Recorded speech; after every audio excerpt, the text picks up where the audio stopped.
And for many of us, for my generation, you couldn't turn on a TV set and watch your favorite television shows without seeing Luna somewhere on the stage. She has been in everything. I watched Power Rangers. I never saw her in any episode. She wasn't in what? Power Rangers She in the was early in Power 90s, Rangers. so- But you're a little bit ahead of, or I mean, Really, you came early after 90s? you came after me. I'm talking 60s here. And You watched 70s. what?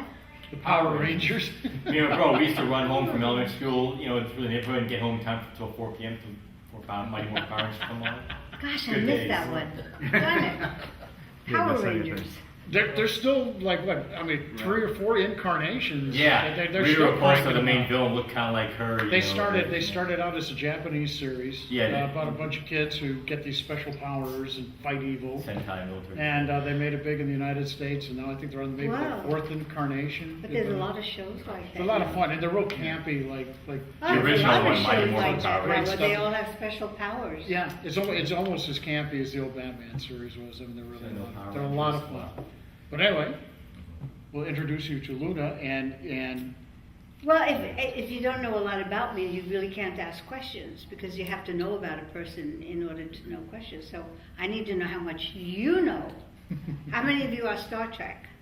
What, all of you are? Have you all seen Mirror Mirror? Oh yeah. Ah, excellent. Do you know what happened when I was filming Mirror Mirror? Does anybody ever read about that? Oh God, it's kind of awful, really. About the 3rd day of filming, after we had filmed for 3 days, I started feeling kind of yucky. You know that feeling? You start getting that scratchy feeling and you can't swallow. Strep throat. Woke up the 4th day, you just don't call a studio and say, I don't think I'm going to come in today. So I literally dragged myself to the studio. They took me to the studio doctor and he said, oh my God, she's so contagious.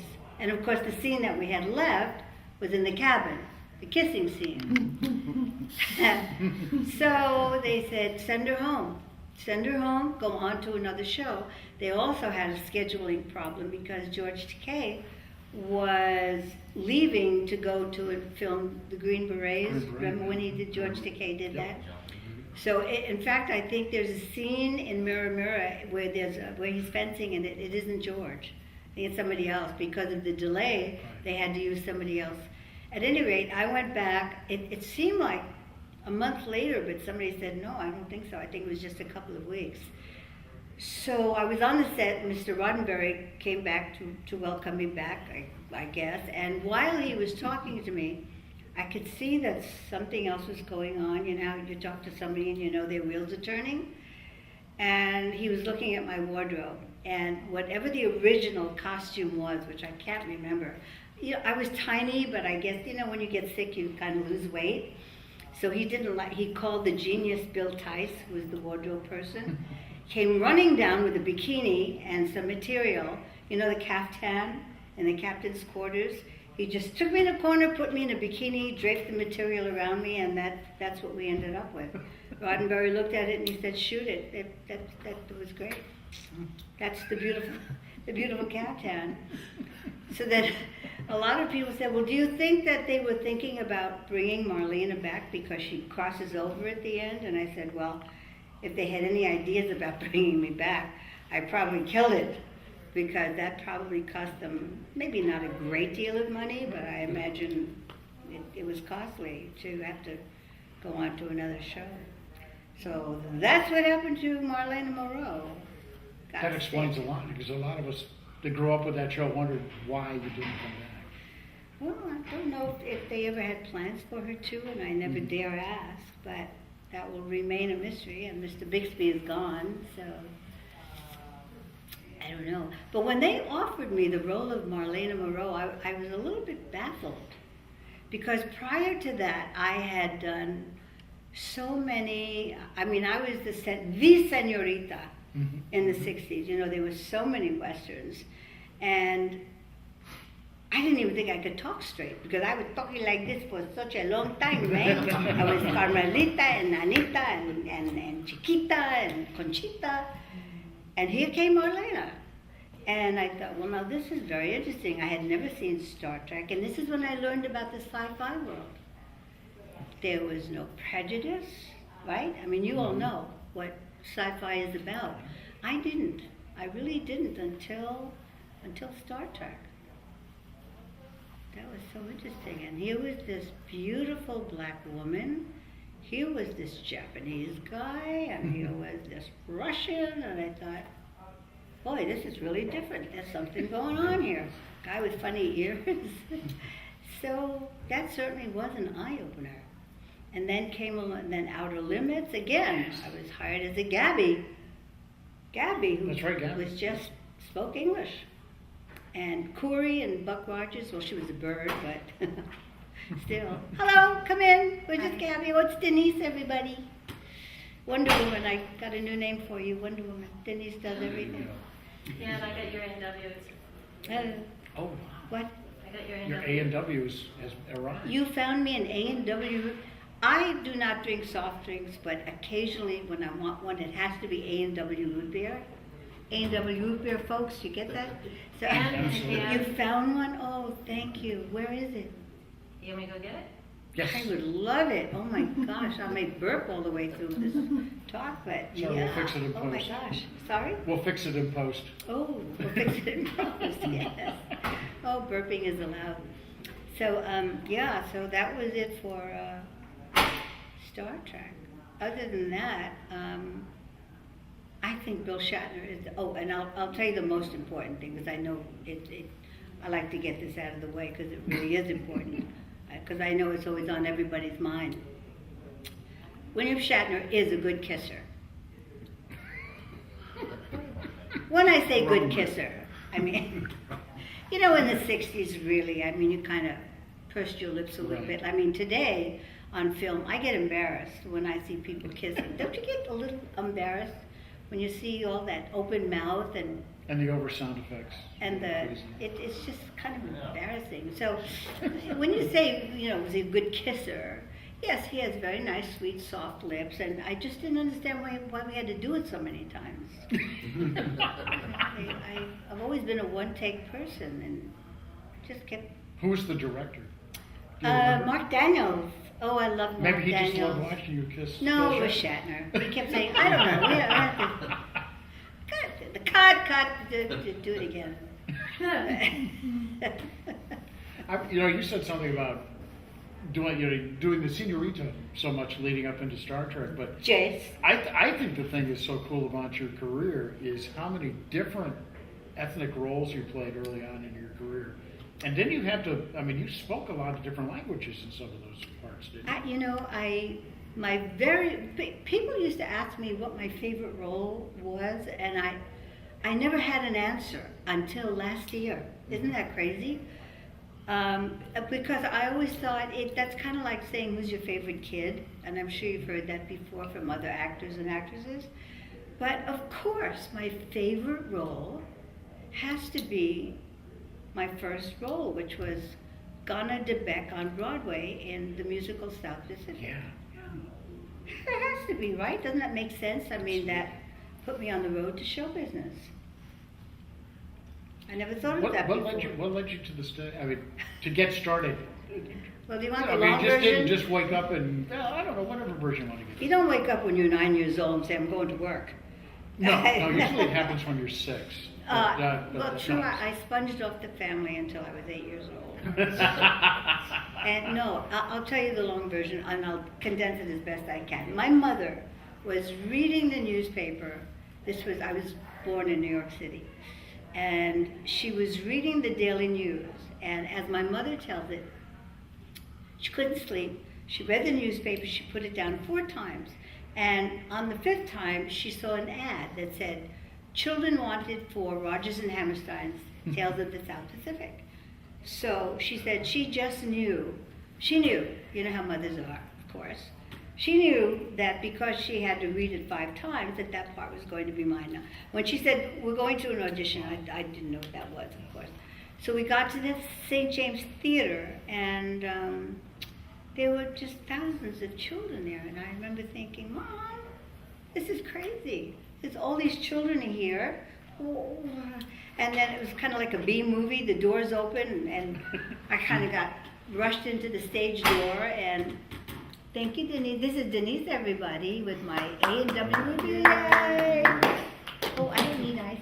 Yeah, you do. No, I don't mind if it's a little bit warm. It's not a little warm, it's totally warm. That's fine. Thank you. All Thank right. you so much. Oh my gosh. Thank you so much. I'll try not to burp. I promise. A&W, the root beer of Barbara Luna.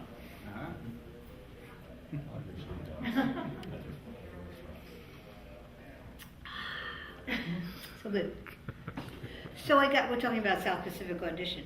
So I got pushed into the theater, and all of a sudden I was on stage, and they, they number one, number sub, so on, and then I got picked.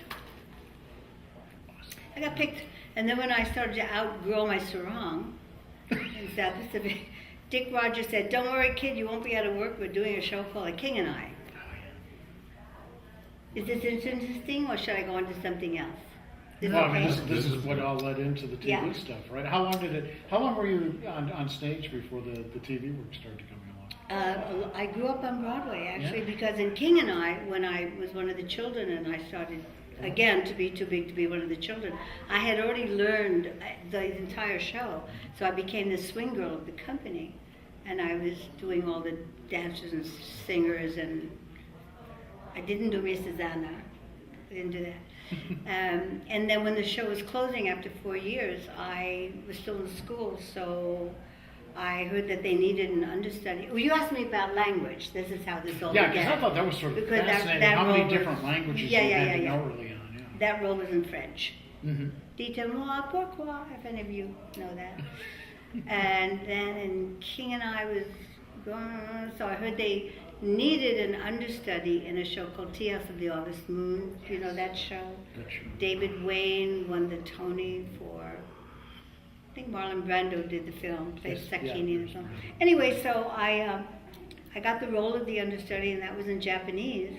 And 3 weeks later, she was out sick. The star was out. And it's, again, sounds like a B movie, doesn't it?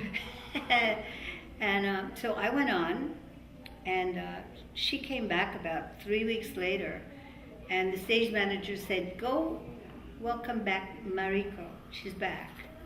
So now this was a Japanese actress who had the classic Japanese face. You know, whenever you saw a picture of Japanese face, it was the classic beautiful nose and I knocked on the door, and she opened the door, and her nose was gone.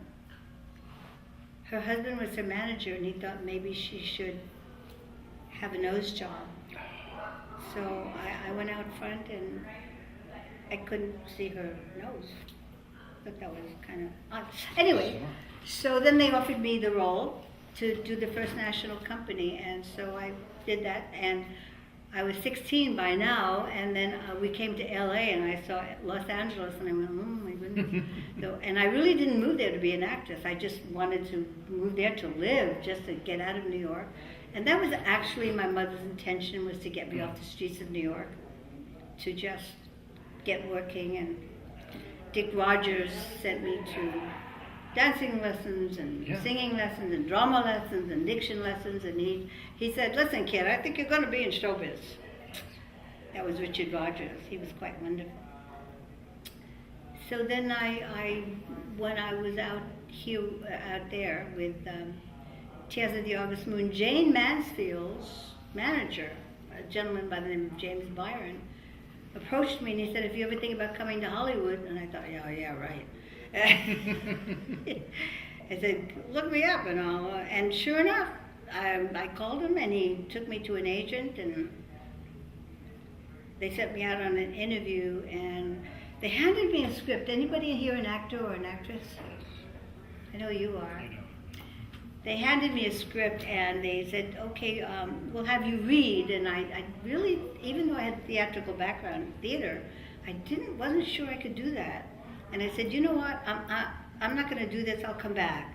So I went back to the agent, who was Bill Schifrin at the time, and I said, "I think I need to go to a drama class." I went to Estelle Harmon, and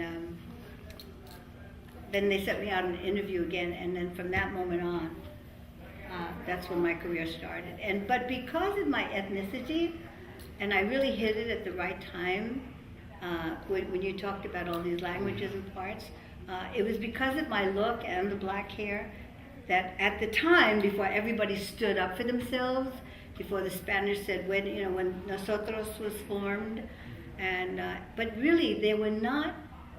I can't think of any other than Pilar Serret, who also did Star Trek, as you know.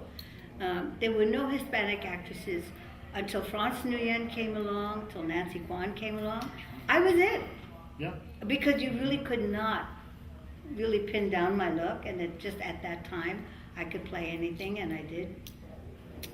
And that was it. You have, what is it, a combination of about 6 different ethnicities? My mother is... Tell, this is great. This is Americana in its, perfection, I think. My mother is Italian-Hungarian, and my father is Spanish, Portuguese, Filipino. And I played everything but. You can't get much more American than that. Well, actually, on an Untouchables, I did play a character named Magda. She was a gypsy with Charles Bronson. I can see. So that was kind of close. Yeah. Well, I'm curious on, you answered sort of one of the questions I was going to ask you, making that transition from theater into film, and you found that out very quickly with the audition process, because that's very intimidating, I think. No, I had the most wonderful teacher, and and I'm sure you understand it, because it's so logical. I mean, in theater you're bigger, you have to reach the balcony, and in film you're all about this. When I was shooting Ship of Fools, have you all seen Ship of Fools? Anybody? It was Simone Signoret, Oscar Werner, Lee Marvin, Vivian Lee. What did I not mention? I mean, it was just a star-studded movie. Everybody was telling me how brilliant Oscar Werner was. And I was standing by the camera watching him, and I thought, I don't know what the big deal is. And then I went to dailies the next day. You know what that is? Mm-hmm. When you go see the next day's work, they call them dailies or rushes. And I was watching Oscar Werner on film. Oh my goodness, it was all right here. Couldn't get over it. I didn't see it when I was watching him, but so the difference, you know that there's a big difference where you make the adjustment. A lot of actors don't make that adjustment, which surprises me. Some of them are. Doing a soap opera is really, I think once you do a soap opera, you can do anything. And that's a good combination of theater and film. If you've ever watched a soap opera, they're just a little bit over the top, right? More than episodic television, more than TV at night. Just a little bit up more. Not as much as theater, but Right. yeah. But was it difficult? I mean, with the auditioning process, I think that's what I was sort of keying in on. No, was that but when you're no. thrown that script and you've got like 30 seconds or a couple of minutes. No, because read it. when they handed me that script on my first audition, when I first came out here, my first interview, I knew I had to go to drama class, and I did that for a few months. And my teacher was she just taught me everything. Yeah. She worked on that. She even taught you about hitting your marks when you're Oh, that's working in great. film. Yeah. You know what that means, right? Hitting your marks. Otherwise, you're going to go Yes. out of focus. No. I don't. When you're filming, you have to, for camera, you have to hit. When you're walking and talking, there's things on the floor They literally mark the where you floor. have to Okay. stop, where you have to go. Or all actors have different techniques. I think it was Henry Fonda actually who used to do it by touching certain areas, Yes. like chairs. Wasn't it Henry Fonda? I could tell you my Henry But Fonda. you don't story. have autofocus on these cameras. So I mean, it's like, okay. it's all measured out with tape measures and things. And if you don't hit those marks, you go out of focus. Oh. And if you go out of focus, you get the director a little upset and the cinematographer. Well, you have to So stop. It's very important to make sure when they lay that all out, they've got the camera movements all planned with your movements. Now that I mentioned Henry Fonda, when we were filming Fire Creek, when I left New York, everybody said, "Now you know those Hollywood actors. Now you gotta look out. You gotta be really careful because those guys, they're gonna be on you." And so okay, I'll be careful. So we're filming Fire Creek, and I'm sitting in my chair, and Mr. Fonda is sitting in his chair. And he's looking at my feet and my shoes, my moccasins. And he said, those are really beautiful moccasins. And I thought, uh-oh, here it comes. Okay, this is a line I've never heard. He's talking about my moccasins. So I'm waiting, and he goes on again about the moccasins. Where did you get them? And I said, well, I guess wardrobe. You could ask the wardrobe lady. And a few minutes later, and I thought, okay, now here it really comes. He said, those would look so beautiful on my wife. Did I feel like a schmuck? Yeah. And then there was Frank Sinatra. When I was offered the role of Camille in The Devil at 4 O'Clock. Have you ever seen that movie? Yeah? Anybody? Yes. It was an okay movie. I thought it was okay. Anyway, so, by the way, people have always asked me, you've worked with, Frank Sinatra and Spencer Tracy and Jimmy Stewart and Henry Fonda and Omar Sharif and Vivian Leigh and Monsterama. Did you ever get a little intimidated by this? And I always have to say, without sounding like I lack humility, I don't get intimidated. I grew up on Broadway and I worked with a lot of stars.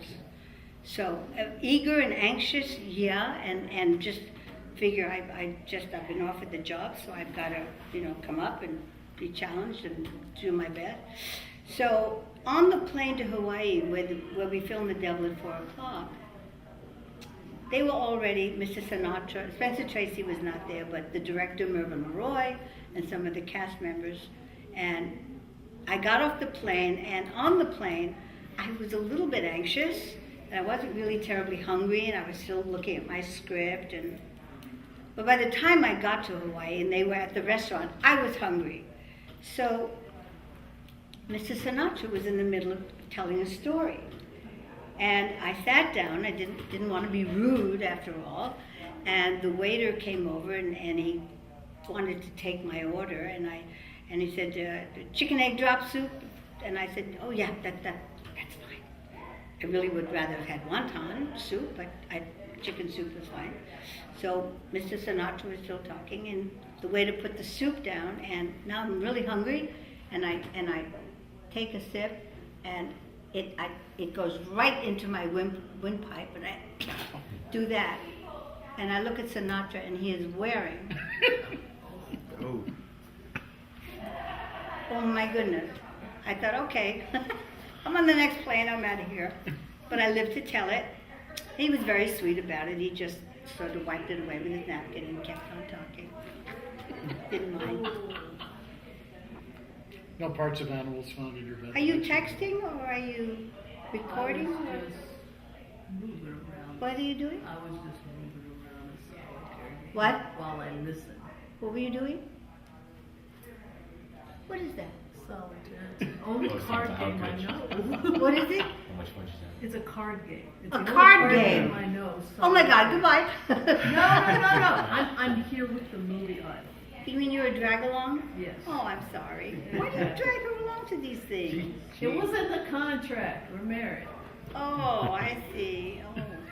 It's like working Look for a how studio. happy isn't he it? is, though. As long as you're making him happy, right? She's a good wife. I am Okay. here, but I'm listening. This is fascinating. So no one's asked any questions, so I'll ask. Oh, ask a Oh, question, please do. please. Yeah. Yes. Anytime. All right, Jump all in. right, Anytime. so I'm always interested in how people choose professions. How So I can hear these people more than I can hear you. Okay, I'm so sorry. I'm always interested in how people choose professions. Were your mom or your dad actors? I mean, were they in the business? I mean, how did this work? Okay, I have to go back 25 pages. Yeah. Did you hear how I got into show business? Yeah. I think it chose me because my mom saw the ad in the paper and she said, and we went to the audition and I got the part. But neither one of them were actors. No, my mother would love to have danced, but she once snuck out to a dance class and my grandfather punished her for 6 months. School, home. You know, in those days, show business, harlot, no, Yeah. not even a consideration. And she was, oh gosh, she would have been a beautiful dancer. My mother could dance on her toes without shoes. Wow. Yeah, it was sad, but So it was talent in the family? there was talent in the family, yeah. But not pursued in any way. So you made a nice jump from doing a lot of the film work into TV work too, because you've got a prolific television resume. I hit it as at the well. right time, I really did. Yeah, because I mean, just that, hit and it that at was the sort of right time. unusual back then, because there were a lot of film actors that were sort of afraid of getting into TV because they thought it would hurt their Did that career. answer your question? Yeah. I don't- I was gonna wait till the end. You mean, how do most people get into show business?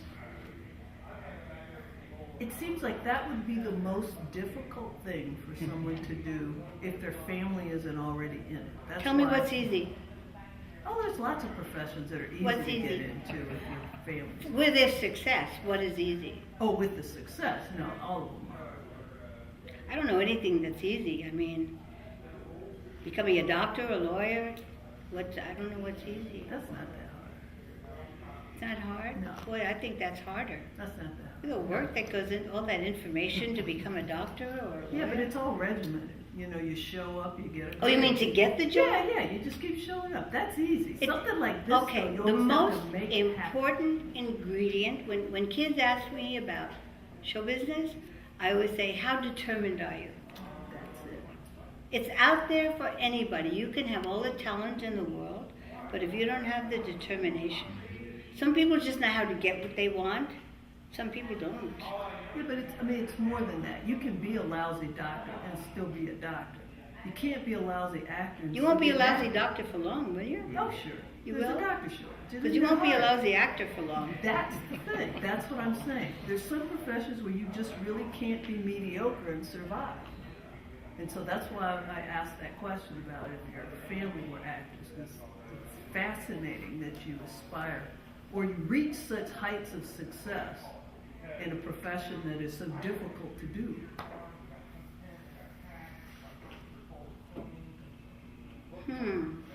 I don't know. My career sort of had a life of its own. When I say I hit it at the right time, I really think that that's what it was. I mean, I helped it along because I had the talent to back it up. I always went back and forth from film to theater, but I was always a one take, which is always appreciated by directors. You've got to know your stuff. I mean, when I went on to One Life to Live, thankfully I had done a brief stint on Search for Tomorrow, and that was like boot camp, because I knew nothing about the soap world. I didn't know about the process. When I auditioned for Search for Tomorrow, I was standing there just waiting for the director to appear, not knowing that that's not how it works. He's up in a control booth, and somebody comes along and says 5, 4, 3, 2, 1, and you go. I didn't know that. So I kept waiting, standing there, and they kept saying, anytime you're ready, and I kept saying, okay. And I just kept waiting. Anyway, so when I went on to One Life to Live, the first day I had 40 pages. And after I did it, without stopping, one of the actors said to me, you just made a really big mistake. And I said, oh, I did? But why didn't they stop? He said, no, you let them know that you can do that. But that was to my advantage. It was a lot of work, but you just got to put in your time. You just do. You know, we can do whatever we want. It's just how much responsibility you want. It's about life. It's how much responsibility you want to take in and how much you want to put out there. You know, I decided to retire after One Life to Live in 1989. I called up my agent and I said, I'm done. I want a life without you. I want to know what it's like to go away, to go to Europe, and to be able to stay there and not come back for an audition or to have to go to work. I didn't want to be an out-of-work character actress. And then I was in LA when I was doing One Life to Live. I would try to go back and forth on weekends sometimes. And I heard stories about very named actors and actresses that were sitting in an office waiting to read for 4 lines, 5 lines, and I thought, oh my goodness, I don't want to do that. No, there's a wonderful, did you hear the Shelley Winters story? she was brought in to meet not the director, but a casting person. Shelley Winters. You know who Shelley Winters was? And she sat down and she spoke with the casting director, and he handed her a script, and he said, well, we would love for you to be part of this project, and here is a script. If you'd go home and please read it and then come back. And he was kind of trying to say, would you come back and read in so many words? So she politely took the script and she left. She came back. She always carried a shopping bag. God knows what was in it, but she came back with her shopping bag, and she sat down and she said to the cast, it's nice to see you again. And she took out one of her Oscars and she put it on the table. And then she took out her other Oscar and put the other Oscar on the table, and she said, some people think I can act. And she left. She left. Did she get the job? I don't know if she wanted that job. I don't think she wanted that job. I don't know. Well, I know you've had people ask you what your favorite role was or whatever, and you've already answered that. But Yeah. let's just say amongst, because as I was sort of kidding around before you started talking, as a kid growing up in the 60s, literally all of my favorite television shows, when I flipped them on, at some juncture you were on them, making a guest appearance or whatever. In addition to Star Trek. I mean, a lot of people always, but I mean, Wild West, Outer Limits, $6 Million Man. I mean, the list is huge. Do you have a particular television show that you enjoyed appearing on? Well, I loved Overland Trail because that's where I met my husband. Yeah, that's where you met Doug McClure. Did you know that I was married to Doug McClure? Yeah? You know who he was? Okay. What a country bumpkin he was. Was he a good kisser? He was the best. Were you crazy? Because we really kissed. Well, we had to ask. No, I could tell you quickly a story about Dougie. Do you want to hear a story about Doug McClure? Absolutely. Yes. Oh wait, which one? They're so cute. Okay, from Overland Trail, then he went on to do a show called Checkmate, where he was a detective. Now he's under contract to Universal, always was. And now the Virginian comes along, and he says, oh, they don't want me. They just don't think I'm right. And I said, well, what do you mean? Well, what do you mean, they don't think you're, well, they don't see me as a cowboy. And I said, but your first series was Overland Trail, and you were a cowboy, and now I know they're playing that game. It's the money game, right? Yep. They want to get him for another 50 cents, because he was already making at least $250. My God. So I said, well, he just would, no, they don't want me. They've convinced me that. I said, okay, so now what? He said, well, they want me to test. I said, okay.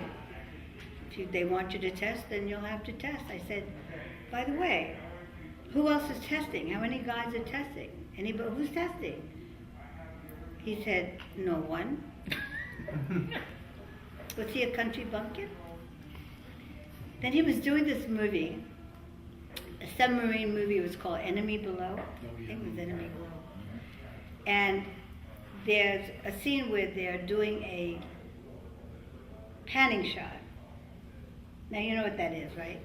Once you start and you don't stop. And there's about 25 guys, and he is the last guy, and all he has to say is, reduce speed. Okay, so action. And they go, and the guys are talking, and they're talking, and they're talking, and they're talking. And they get to Dougie, and he says, reduce food. And they stop. He has no idea what he has said. So they tell him, no, Doug, it's reduce speed. Oh, God.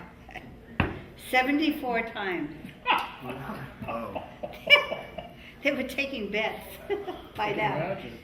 74 That's unbelievable. times. He could not, it had to be reduced food. He could not, Yeah, once you've done it, you can't get it out that of you your can't head, get, you get that, it's like writer's block, I guess, I don't know. It what is. that No, but it is a sort of- Thankfully, that has never happened to me. Except once when I was doing West Side Story, I don't know what happened. I was saying, a boy like that will kill you up. Something happened and I just went sky high. I just was gone. I don't know what happened, but Anyway, I also was in a movie called Che, about the life story of Yes. Che Guevara. And, oh my gosh, Omar Sharif was playing Che Guevara. This is listed as one of the worst films ever made. One of the worst top 12 films ever made. So he was playing Che Guevara, and Jack Palance was playing Fidel Castro. Now, do you know who that actor is? Oh, You know he's a little bit different. Tough guy. It's very kind of unusual. No, I mean, he plays tough guys. Yeah, and very well. Oh, yeah, he's brilliant. Yeah. He went to the University of North Carolina. Yes, he did. He's a Tar Heel. I'm a Tar Heel. He's So we're legend. sitting at lunch on this movie, and we're in Puerto Rico. Poor Puerto Rico. God. And we're at lunch, and I'm sitting here, and he's sitting across from me, and he's just staring. Just staring at me. And now I just don't know what to do or what to say. Or finally I said, well, I said, how do you pronounce your name? And he said, Jack.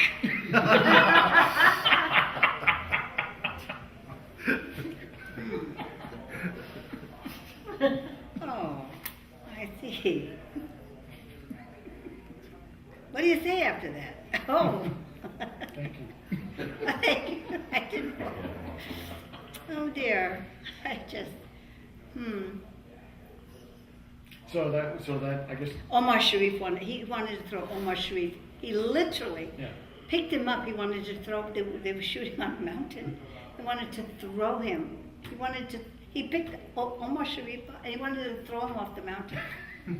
He just wanted to throw him off the mountain. Okay. A little crazy.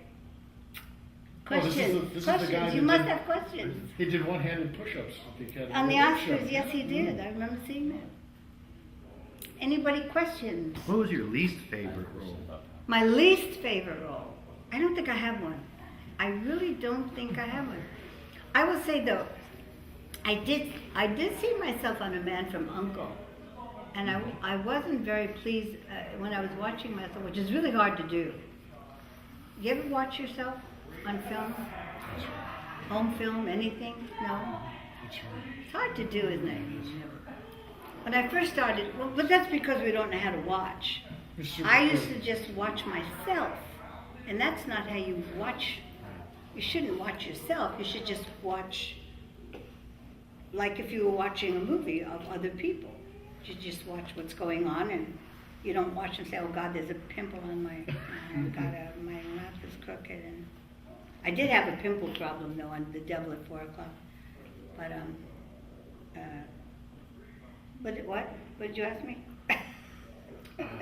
I was at Favorite role, your least favorite, favorite no, role. your favorite. No, I was tele- watching myself on Your a favorite mess. television No, appearance. the question was least But favorite. he wanted least favorite. Yeah, no, I was watching myself on A Man from U.N.C.L.E. and I wasn't terribly pleased with what I was doing. It looked to me like I really hadn't done a lot of homework. It just kind of looked like I was walking through it. I didn't think it was my least favorite role. I don't think there is such a thing. You don't take a role if you don't like. I turned down a Twilight Zone. I know. But you did do Outer Limits. So I that, did that do makes Outer. up. I know, but there's so many Twilight Zones that I've seen that I've loved, and there's a lot of Twilight conventions, and yeah. I don't even know, other than the one I said that as a child that had to be my favorite role, but as an adult a favorite role. You can't have a favorite role because they all have something. Every experience is different. So, and they all come in something, and you learn something about yourself mostly. Your characters teach you a lot about yourself. They really do. Because you're only as good as your frame of reference. And if you don't have the frame of reference, then that's where imagination comes into it.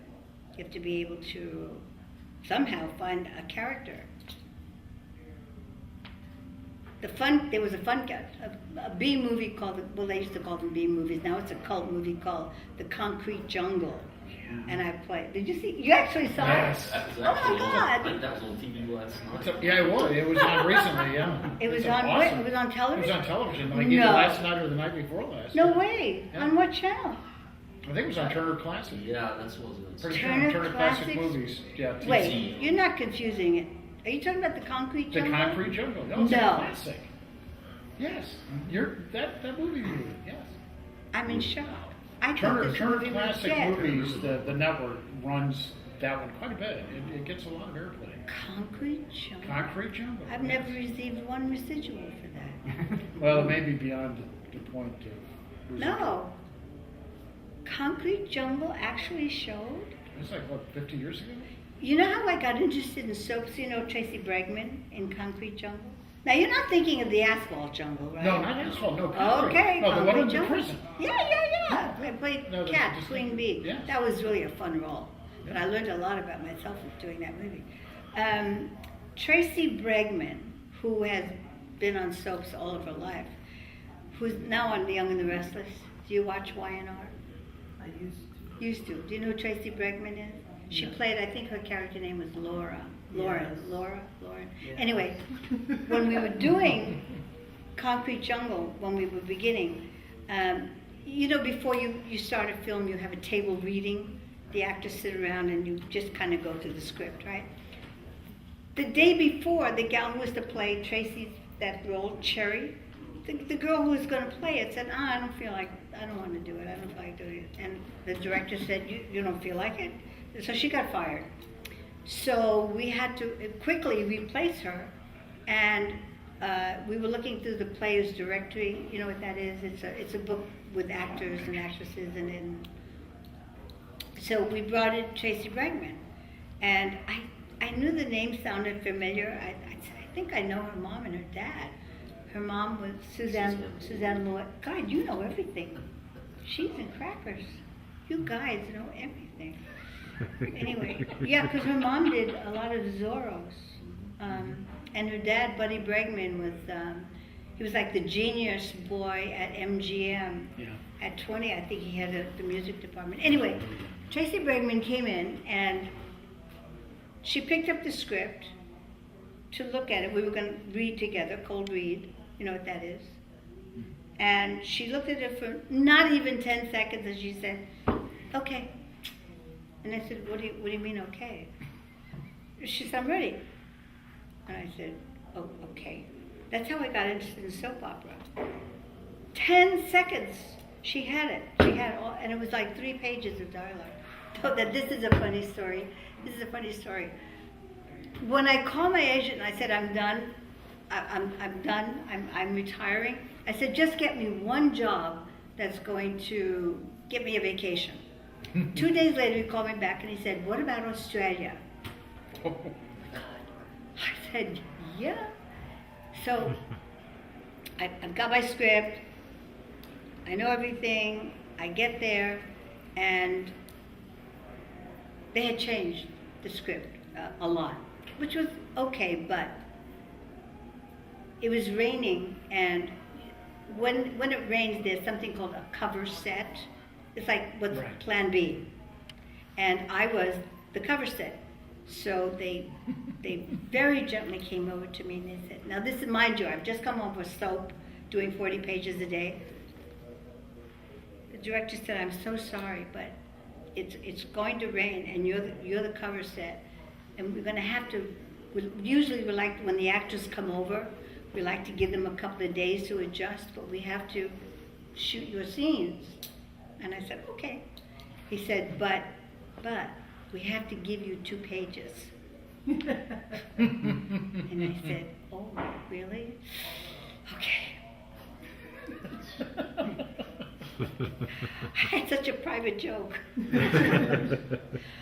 days, 2 pages, oh, okay. Okay. It's Not like an funny. easy audition. Oh my gosh, that was like so cute.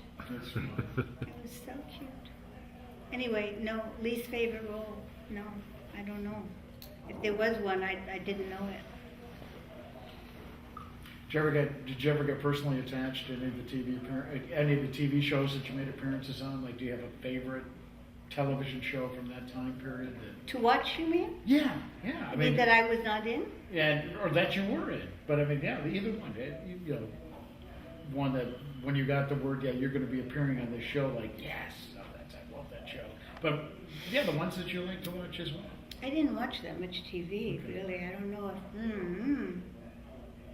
Can't think of one. Maybe I'll think of it later. Okay. I don't. I think my favorite one for you is still the Outer Limits one. I still love It Crawled Out of the Woodwork. I don't know Outer why. Limits to me. That was one of my favorite shows. I still don't understand it. Yeah, Did it you was see a that? deep show. It Crawled Out of the Yeah, Woodwork. that was a very scientific show. 3 gentlemen, and none of you are here. It crawled out of the woodwork. Did you see it? That segment? Well, apparently it's very well liked, but I find it so peculiar. Yeah, it is a very popular episode. Yeah, three men came up to the table yesterday and said they still can't walk through a hallway. They still get scared when they Hell, I'm afraid to vacuum the vacuum clean. carpet. You know, unbeknownst to me, the cinematographer was Conrad Hall, who shot Butch Cassidy and the Sundance Kid, and Legendary. oh my God, I mean, he was a giant in Hollywood, and I don't know, I must have been so self-absorbed that It was the hair. I just didn't pay attention. There's no time to pay attention to, you're so busy remembering and making sure that you've got your dialogue, because you've only got 6 days I was of going to ask, was episodic it 6 television. days? Yeah, I know it was a really tight schedule. So you don't deal with, everybody's there to do their job. The cinematographer's going to do his job, the gaffer's doing his, the crew is doing theirs. You don't really get to interact. So I never paid attention. I couldn't even tell you the names of the producers, except for Paul Josephine. on Buck Rogers. No, Joe Stefano I had met before, Yeah, prior he to was Outer one of the Limits. first. Yeah. But Paul Mantley, who produced Buck Rogers, Oh, he was very hands-on with everything. Even the feathered eyelashes was his idea. So I do remember him very well. But I wasn't good about that. I wasn't good about remembering names of producers and directors. Some, yeah. Some. well, Like I Mark won't ask, I Daniels. won't ask you who your favorite director is, because I mean, you worked with Stanley Kramer. Stanley Kramer, good choice. Yes. Because finally, in drama school, we were told about what directors are supposed to do, and you don't read that in television. In television, it's you get a camera rehearsal. Yeah. You don't really get to really rehearse, and all actors rehearse different. Like Sinatra does not rehearse. Everybody knows that, right? He comes out of his trailer and he hits his mark, and you go. So you better know your dialogue. Oh, I got to tell you this about Katharine Hepburn. Oh my God, this was so crazy. Katharine Hepburn, of course, came over to Hawaii to be with Spencer Tracy. Now she knows, everybody knew that Frank Sinatra does not rehearse. So we were on stage. I was not in the scene. It was between Mr. Tracy and Mr. Sinatra. Okay, they're filming. Katharine Hepburn is standing here watching, and I'm over here standing and watching. So watching Sinatra and Tracy, and all of a sudden we hear this clunky sound. Cut. Now, Sinatra's not thrilled about ever stopping, right? This happened 4 times. So Sinatra finally says, "What the hell?" You know, Katharine Hepburn had, on set, they had nails that are this big, this long. She had a pocket full. If she didn't like the way the scene was going, she was flipping nails up in the air. They were just clanking on the soundstage. Who the hell's going to yell at Katharine Hepburn? Oh my God, she got caught. She got caught, but who's going to say anything? Nobody. Sinatra will, but No, even he didn't. He didn't. He just did one of these. No, did one of those. No. Well, how about during the stretch where you were retired for a little bit? Did you ever get into watching any particular favorite movies or TV shows, or when you were out of the business for a little bit? Now I have a love-hate relationship with Netflix because I'm binging. Ah. Are you yes. binging? Yes. Oh my God! All of a sudden it's 4 o'clock in the morning. Just Very one more. addictive. Just one more. Just and the way they do it, you know, they give you like 4 seconds. What are you It's- benching on right now? Now I'm on Narcos. Ah. Oh my God, have you seen that? Right? I'm so happy when it's 3 seasons. One season is really frustrating, but you don't sleep, and then all of a sudden it's 10 o'clock and I'm still in bed. Jeez. But there's a lot of good TV now, isn't there? There really is. It's Lot very of- competitive. What are you watching? What is everybody watching? There's a lot of sci-fi shows now.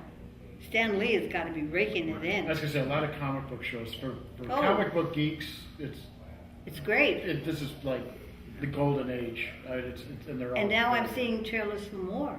There's more they coming won't on. stop. Yeah, I mean because I think Hollywood ran out of stories, and They've always run out of So when you go back to the comic books, you've got some brilliant written pieces that are just waiting to have movies made about. And fun stuff. I mean, It is fun. Yeah. even the ones that aren't sci-fi, like Scandal and How to Get Away with Murder, Yeah. and There's some good writing out there. oh, it's fun. It's Is just a lot of there fun is stuff. there a role? I mean, you've played a lot of different roles, a lot of variety, which is the fun part about being a character actor.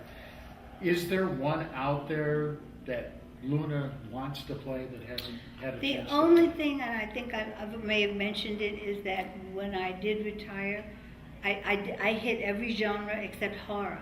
Mhm. And by the way, I think we should thank Anthony Taylor for giving us the opportunity of bringing us together. Absolutely, absolutely. And what is Suzanne's last name?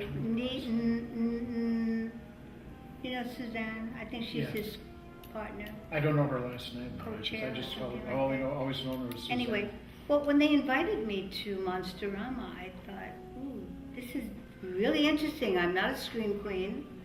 I have appeared at Chiller, but they're very eclectic. Mhm. So I thought, well, this is going to be interesting. Because I was rather regretful that I had not done horror. I had not done, off Broadway, I did a play called The 2,000-Year-Old. I was a 2,000-year-old vampire. Yeah. But it wasn't on film. It Yeah, wasn't on yeah. film, so that was the funniest scene in that play. It was called Fly By Night. 2,000-year-old vampire, and her boyfriend is like 28 years old, and he finally starts to. He doesn't know she's a vampire, but he finally starts to realize that something just isn't right. He finally realizes and accepts the fact that she is a vampire, accepts it totally, loves her. Now, one morning he says, okay, let's get ready to go to church. And she says, church? I'm not going to church, I'm Jewish. And he goes into this insane, you're Jewish? I'm with a Jew? He could tolerate that she was a vampire, but Jewish was out of the question. Oh my God, I could never get through that because he was brilliant. That was his very best scene in the entire show. And I sometimes just couldn't get through it. I just couldn't get through it.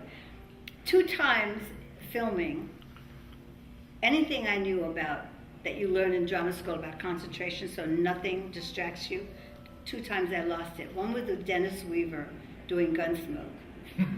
He was such a little devil. Oh my God! Wow. We were all, most of it was all outside, all exteriors, and we were sitting on the ground. Now on my close-up, you know how that works? When you're on my close-up, the actor is off camera. We were sitting on the ground, and he would pick up like a little berry or something, while my close-up is being made, stick it in his nose. And I'm gone. Yep. The director wanted to kill me, strangle me, fire me. And Jack Warden, he was another one. They were just crazy, funny, crazy. Just the only times that I really lost it. Oh my God. Questions? We have time for maybe Question. 1 or 2 One more. questions. We're almost at the end here, I'm guys. curious, you obviously work with a lot of different personalities, in various roles. Who are some of the actors or actresses maybe you really enjoyed working with the most and were helpful in advice or whatever, versus some maybe where you wound up saying, gosh, I hope I never work with that person again? I was never given advice from an actor ever, or an actress. Or maybe just some you really enjoyed working with? I think all of them. I think it's always such a treat. You know what I mean? Yeah. It's always such a challenging and new experience to get that new energy. And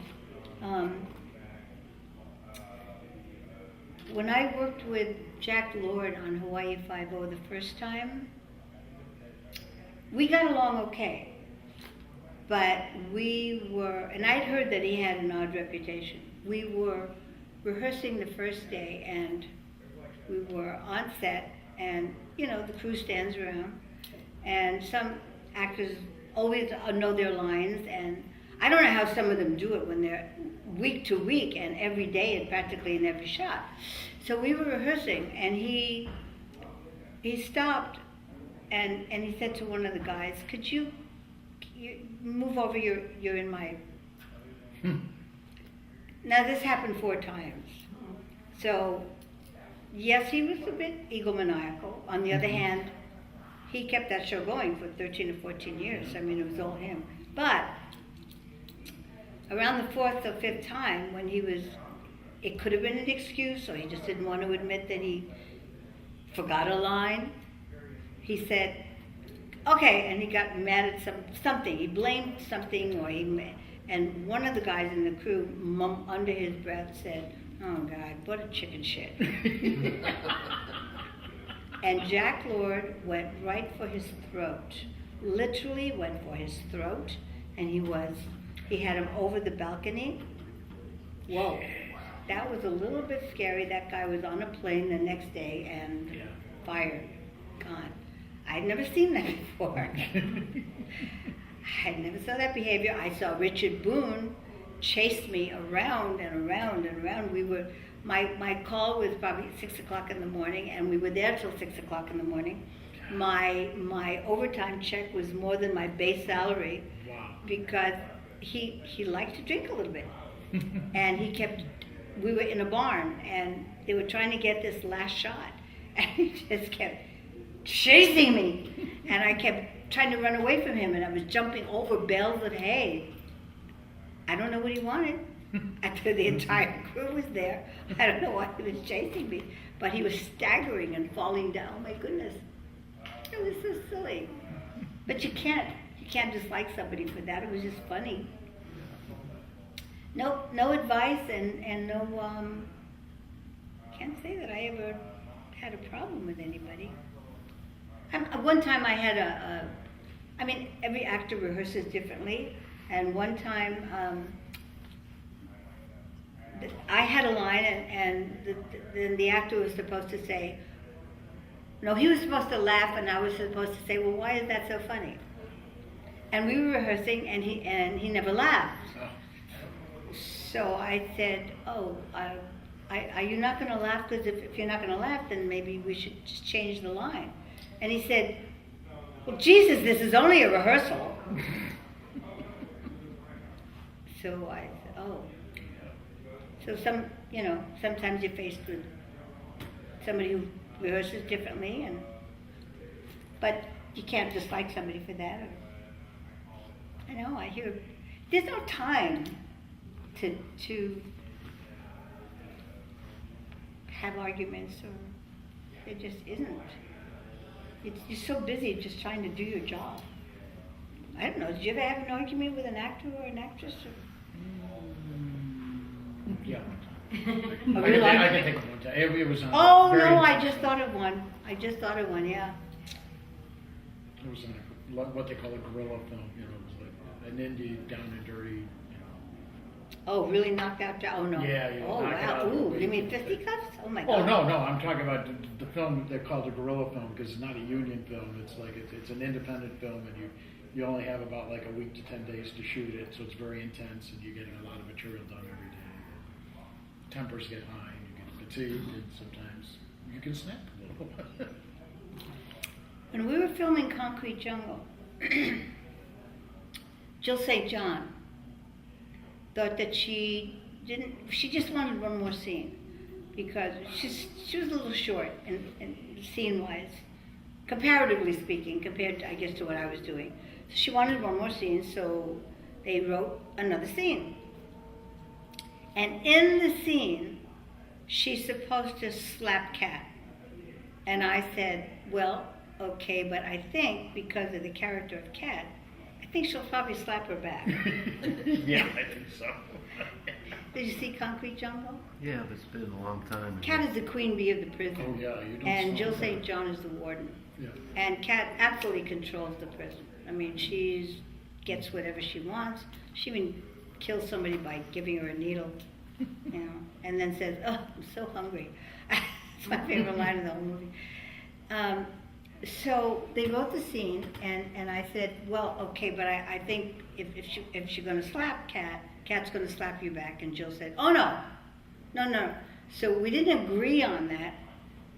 And the poor director, a guy named Tom Simone, boy, did he have his hands full with all these women. You can imagine. As did Bernie Kowalski. There was another movie for TV we did. I don't know if it was called Women in Chains or Women in Prison. I can't remember. I Ida remember Women Lupino was in Chains. it. There was a movie. with Ida Women in Lupino? Chains. No, TV movie. Oh, TV movie? Yeah, I'm not sure. Anyway, so I finally ended up by saying, look, I mean, I can't argue about this.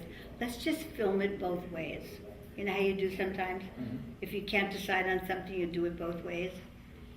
So we did it both ways. I don't even know which they I think they just cut the scene totally. I don't even think they... Is that scene in there? I don't even know if it's in there. They may have cut it A long out. time. But Yeah. I would guess they probably got cut out. That's generally what would happen in situations like that. I don't remember. We'll have to go watch it. I think I've got it on my DVR, because I believe I DVR'd it. I can't believe they showed it on TV. Yeah. Really? Like I A said, Turner yeah, I classic. mean, I think the Asphalt Jungle and the Concrete Jungle, they both get showed. Oh, they did a jungle theme? Well, no, the various It's just, time yeah, intervals, Turner, it's just random. Turner runs these classic films from the 50s, 40s. They Who actually, replaced Robert They'll Osborne? actually show a lot of good movies and Ah. movies that.